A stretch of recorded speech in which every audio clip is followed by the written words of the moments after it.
Юлия Друнина. Запас прочности. До сих пор не совсем понимаю, как же я и куда и мала.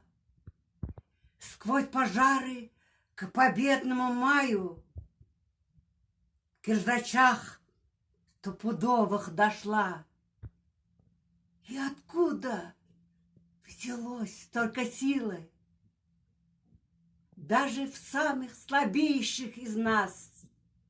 Что гадай, был и есть в России вечной прочности, вечный запас.